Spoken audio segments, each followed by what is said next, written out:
দিনটা ছিল ভাতৃদ্বিতীয়ার ঠিক পরের দিন। ঘরে বসে সময় কাটছিল না, আর দেশে যেতে না পারার একটা আক্ষেপ তো সবসময় থেকেই যায়। সে আর কি করার, যা সম্ভব হয়নি তা হয়নি, হয়তো পরের বছর হবে। দুর্গাপুজো, কালী পুজো, ভাইফোঁটা সবই কেটে গেল। এরপরে আর বেশি মন খারাপ না করে এদিন সকালে ট্রেনে চেপে চলে গেলাম রিচমন্ড পার্ক। নামার সঙ্গে সঙ্গে ট্রেন থেকে যেন এক অন্য দুনিয়ায় এসে পড়লাম। হঠাৎই ঠান্ডা হাওয়া মুখে এসে লাগলো, আর দূর থেকে ভেসে হলো সুন্দর পাখির ডাক।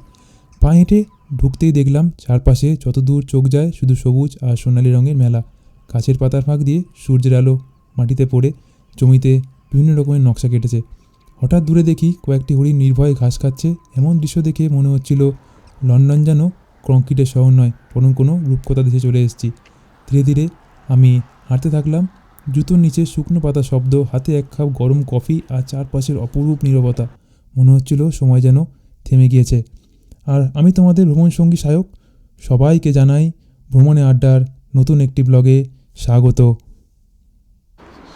আজকে হচ্ছে 24শে অক্টোবর 2025।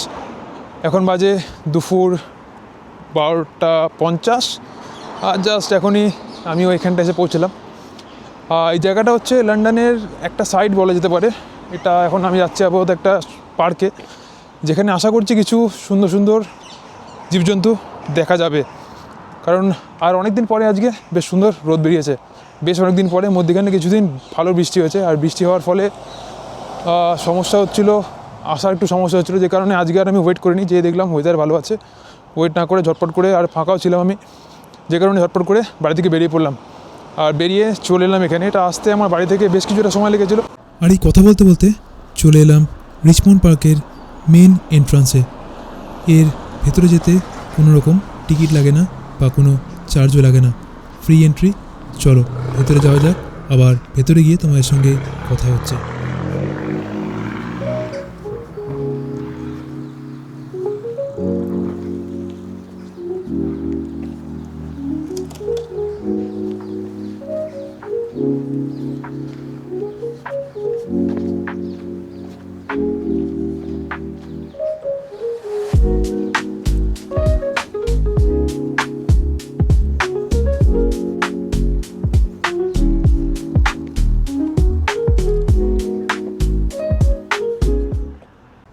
এখানে দেখলাম এক জায়গায় লেখা আছে stay away from the dears, মানে হরিণদের থেকে দূরে থাকুন অন্তত 50 মিটার। কিন্তু হরিণের তো আমি দেখা পাচ্ছি না কোথাও। হরিণ কেন, কোনো কিছু জীবজন্তু তো দেখতে পাচ্ছি না এখানে। আমি বুঝতে পারছি না এখানে কোন দিকে পাওয়া যাবে গেলে। আসলে জায়গাটা অনেক বড় জায়গা, এত বড় জায়গার মধ্যে ঠিক স্পট করা মুশকিল। আর যেহেতু লোকজনও কম আছে, তাই জন্য ঠিক স্পট করাটা মুশকিল হচ্ছে কোন জায়গাটায় আছে এরা, বা কোথায় গেলে দেখা যাবে। তো আজকে তো, কালকে ছিল ভাইফোঁটা। তো তোমাদের কালী পুজো কেমন কাটলো অবশ্যই জানিও আমাকে, তোমাদের কমেন্টের কিন্তু অপেক্ষা থাকবো। আর এখানে একটা জায়গা দেখলাম, জায়গাটা বেশ সুন্দর, গাছগুলো কেটেছে এখানটা। তো বেশ কিছুটা দূরে, অনেকটাই দূরে একটা জায়গায় বেশ কিছু লোক জমা হয়ে দাঁড়িয়ে আছে আর কি। মনে হচ্ছে ওখানে কিছু আছে, একটা হরিণ বা কিছু। চলো গিয়ে দেখা যাক ওখানটা হরিণ আছে কিনা। দূর থেকে দেখে মনে হচ্ছে হরিণ আছে। আমি খালি চোখে দেখতে পাচ্ছি, কিন্তু ক্যামেরায় মনে হয় না এতটা দূরে জিনিস ক্যাচ করতে পারবে। দেখা যাক আমি যেতে যেতে থাকে কি না। বেশ অনেকটাই দূরে, চলো সেদিকে যাওয়া যাবে। বা তাহলে এই রাস্তা ছেড়ে আমাকে এই রোডটা ক্রস করতে হবে, মানে এই পাশে যে রোডটা ক্রস করে তারপরে আগের দিকে হাঁটতে হবে। চলো গিয়ে দেখা যাক হরিণগুলোকে সামনে দিকে দেখা যায় কিনা।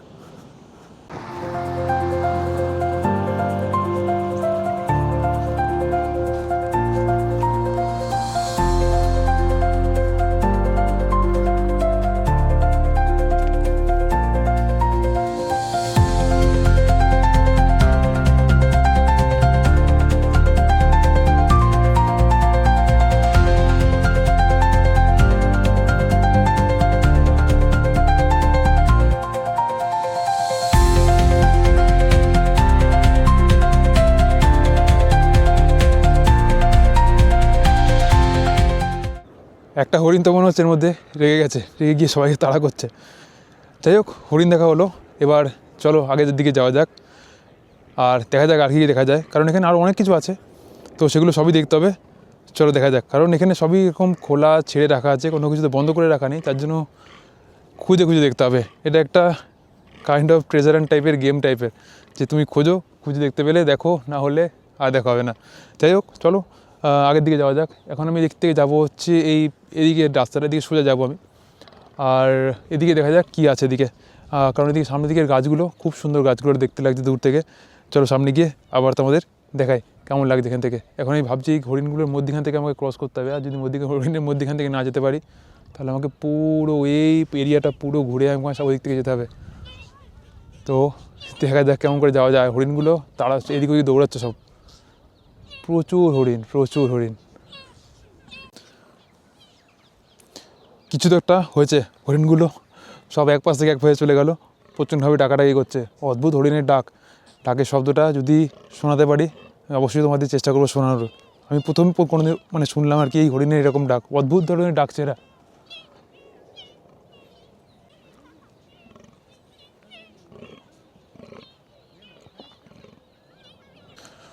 তো সব হরিণ চলে গেছে, জায়গাটা খালি হয়ে গেছে।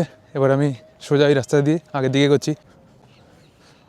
অবশ্যই রোদ বেরোলো, এখন বাজে প্রায় বেলা 2টো, একটু রোদের দেখা পাওয়া গেছে। তাও নাহলে যেমন তোমাদের বলছিলাম আর কি, রোদের খুব সমস্যা এখানে হয় মাঝে মাঝে, মাঝে মাঝে কেন আর কিছুদিন পর থেকেই হবে সমস্যাটা।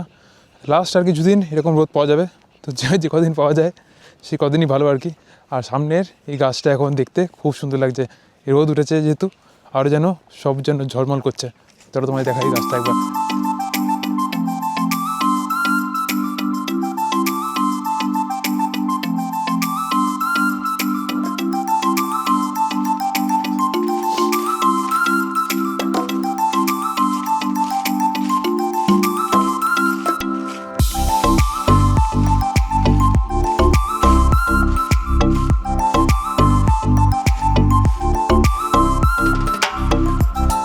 আর এই সুন্দর সুন্দর জিনিস দেখতে দেখতে চলো তাহলে এবার যাওয়া যাক আগে দিকে।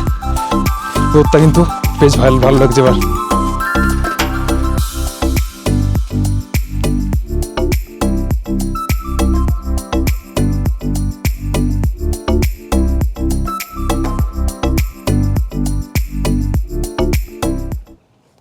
এক তো জায়গাটা সত্যি খুব সুন্দর, ফাঁকা, বেশ চুপচাপ নিরিবিলি জায়গা, আর তার মধ্যে এই রোদটা উঠে বেশ ভালো লাগছে। এতক্ষণ একটু ঠান্ডা ঠান্ডা লাগছিলো, যেহেতু হাওয়া চলছে, এবার রোদটা উঠে একটু হালকা গরম গরম লাগছে, তো জাস্ট জমে যাচ্ছে এবারটা।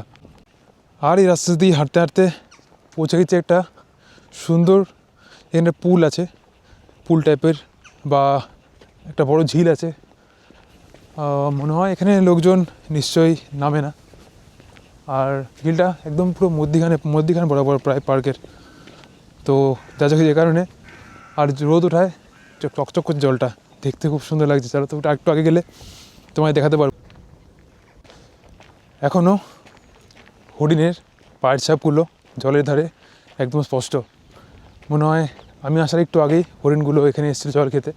আসলে আমি যখন এলাম ঠিক সেই সময়টাতেই হরিণগুলো এই পাশ থেকে ওই পাশটায় গেল। মনে হয় আর একটু আগে এলে হরিণগুলো এখানে জল খাচ্ছিল, সেটা দেখতে পেতাম। আর এই জলে কিন্তু নামা বারণ। এই জলে আছে হচ্ছে গ্রিন অ্যালগি, যেগুলো হচ্ছে একটা ছত্রাক, যেগুলো স্কিনের জন্য হার্মফুল, যেগুলো গায়ে লাগলে বিভিন্ন রকমের রোগ হতে পারে। যে কারণেই আর কি এখানে পরিষ্কারভাবে লেখা আছে যে কেউ যেন কোনোভাবে ওই জলে না নামে। তো এগুলি সব এখানে লেখা আছে, আর সেই লেখাটা দেখে আমি তোমাদের বলছি আর কি। হরিণের পর এবার দেখি আর কোনো পাখি বা জীবজন্তু কিছু দেখা যায় কি না, কারণ এখানে লেখা আছে এই যে এরিয়াটা আমি এলাম এই জলটার পাশ থেকে, জলটা এখনও এখান থেকে দেখা যাচ্ছে। আমি এই যে আমার পেছনে হচ্ছে এদিকে জলটা, আর জলের ঠিক পাশে আমি যে রাস্তাটা ওই রাস্তাটা নিয়েছি। তো এই রাস্তাটা এখানে লেখা আছে, এখানে আছে স্কাইলার, বলছে 60% নাকি স্কাইলার থাকার চান্স এখানে আছে। দেখা যাক চান্স কতটা আছে। হ্যাঁ, আরেকটা জিনিস তোমাদের তো বলা হয়নি, এটা কিন্তু একটা রয়্যাল পার্কসের মধ্যে আরেকটা পার্ক। তো দেখা যাক স্কাইলার এখানে দেখা যায় কি না। স্কাইলারের নাকি বাসা এখানে থাকলে 60% চান্স, মানে অনেকটাই চান্স আর কি। তো দেখা যাক আশেপাশে দেখা যায় কি না স্কাইলার তো দেখা পাচ্ছি না, কিন্তু সামনে আবার এক ঝাঁক হরিণ, সামনে বেশ কিছুটা দূরে আমি দেখতে পাচ্ছি এখান থেকে এক ঝাঁক হরিণ আবার ঘুরে বেড়াচ্ছে। খালি একরকমের জিনিস এখানে এখানে আছে অনেক কিছু, যেহেতু এটা বড় একটা এরিয়া, ভেতরে তো কোনো সাফারি বা কিছু হয় না, যে কারণে নিজেই খুঁজে দেখতে হয়। আর নিজে খুঁজে দেখতে গেলে প্রচুর সময় চাই, প্রচুর সময় থেকে বড় কথা নিজে খুঁজে ঠিক পাওয়াটা মুশকিল, কোন জায়গায় কী আছে সেটা তো কোনো খবর পাওয়া যায় না। যেমন অনেক জায়গায় হয়ে থাকে সাফারি, সেই ধরনের কিছু তো হয় না, এটা একটা পার্কের মধ্যে সেরকম ছাড়া আছে। এবার যখন যেটা আর কি ভাগ্যে, সেটা লটারি বাঁধার মতো, ভাগ্যে যেটা বাঁধবে সেটাই আর কি তুমি দেখতে পাবে। তো আগে একবার হরিণ দেখলাম, আবার মনে হচ্ছে সামনে বেশ কিছু হরিণ দাঁড়িয়ে আছে। দেখা এখন হরিণ নাকি অন্য কিছু সেটা দূর থেকে বোঝা যাচ্ছে না, মনে তো হচ্ছে হরিণই। আর এই রাস্তাটায় পুরো হরিণের পায়ের ছাপ, তো এই রাস্তা দিয়ে হরিণ একটু আগেই গেছে, যার জন্য পায়ের ছাপগুলো স্পষ্ট এখানে। প্রচুর পাখির ডাক শোনা যাচ্ছে, কিন্তু স্কাইলার বা কোনো পাখি চোখে দেখতে পেলাম না।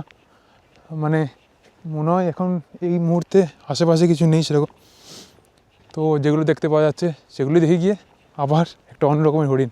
আগের হরিণগুলো দেখলাম ওগুলো অন্য রকমের ছিল, এগুলো কিন্তু আবার অন্য রকমের হরিণ। ব্যাপারটা হচ্ছে নামগুলো বা কোন প্রজাতির হরিণ সেগুলো বোঝা মুশকিল, এই কারণেই যেখানে কোনো কিছু লেখা নেই। লেখা থাকলে বা কোনো গাইড থাকলে যেটা বোঝা যায়, সেটা এখানে কোনো প্রজাতির নাম বা কিছু আমি সব বলতে পারবো না, কিন্তু হরিণ। তো চলো দেখা যাক, এই হরিণগুলো অন্য রকমের।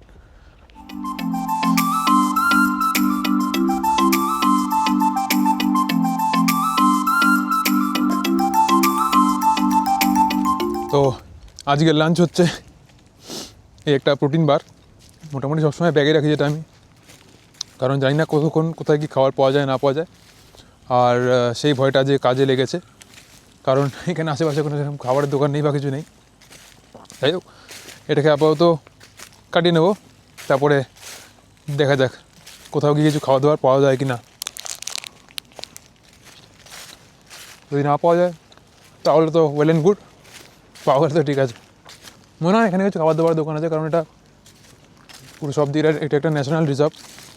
তো যেহেতু ন্যাশনাল রিজার্ভ, সেহেতু আর কি খাবার দাবার থাকার চান্স খুবই কম। তো যাই হোক, একটু আগের দিয়ে গিয়ে দেখি আর কি আছে। ভালো সবই ভালো হচ্ছে, খালি যদি হরিণ ছাড়া অন্য কিছু দেখা যায় তাহলে আরও ভালো লাগবে। দেখা যাক আর কিছু দেখা যায় কি না। ভুল বলেছিলাম, সামনে একটা দোকান আছে এখানে, সেই দোকানটা আমি গেলাম, গিয়ে আমি জিজ্ঞেস করলাম কী আছে, মানে একটা লিস্ট লাগানোই আছে আর কি। এই সামনে দোকানটা, সেখানে খালি কফি আছে আর কেক আছে, আর কিছুই নেই সেরকম কিছু। তো কফি আর কেক এখন খেয়ে আমার পোষাবে না, ঠিক আছে, নেই খাবার তো নেই, তো আগের দিকে যাওয়া যাক, দেখা যাক। এই রিচমন্ড পার্ক থেকে আবার উইমেলডনটা কাছে। উইমেলডনের নাম আশা করি তোমরা অনেকেই শুনেছো, যেখানে হচ্ছে উইমেলডন, যেটা লং টেনিস যেখানে আয়োজিত হয় যে জায়গাটায়, ওই জায়গাটার নামই উইমেলডন। আর ওটা কাছে এই জায়গাটা একদমই। সামনে আবার কিছু হরিণ। আসলে এই জায়গাটায় হরিণ মনে হয় সবচেয়ে বেশি আছে, আর যে পাখিগুলো আছে সেগুলোকে এখন মনে হয় পাখিগুলোকে দেখা যাবে না। পাখি প্রচুর উড়ছে এদিক ওদিক আছে, কিন্তু আসলে ঠিক তাদের ট্রেস করা যাচ্ছে না। ততক্ষণে আমি ক্যামেরা তাক করছি তাদের দিকে, ততক্ষণে তারা তখন যেমন তোমাদের শোনালাম হরিণ ডাকছে, আবার এখানে হরিণ ডাকছে, কিন্তু এটা একটু দূরে ডাকছে। এই পার্কে যেন এক অদ্ভুত জাদু আছে। হরিণগুলো দূরে শান্তভাবে হেঁটে চলেছে, বাতাসে ভাসছে ঘাসের গন্ধ। মনে হচ্ছিল এই নীরবতা ভেতরেই আমি নিজেকে আবার খুঁজে পাচ্ছি। সেদিন আমি বুঝেছিলাম শান্তি মানে শুধু নীরবতা নয়, বরং প্রকৃতির সঙ্গে এক নিঃশব্দ বন্ধুত্ব। রিচমন্ড পার্কে কাটানো সেই দিনটা আজ আমার মনে রয়ে গেছে, যেন জীবনের একটা উষ্ণ স্মৃতি হয়ে। তোমরা যদি আরও এরকম গল্প শুনতে চাও, তোমরা আমার চ্যানেলটাকে সাবস্ক্রাইব করে রাখতে পারো। আজকের গল্পটা এতটাই, ফেরত আসবো, কথা দিচ্ছি আবার কোনো নতুন জায়গার নতুন গল্প নিয়ে।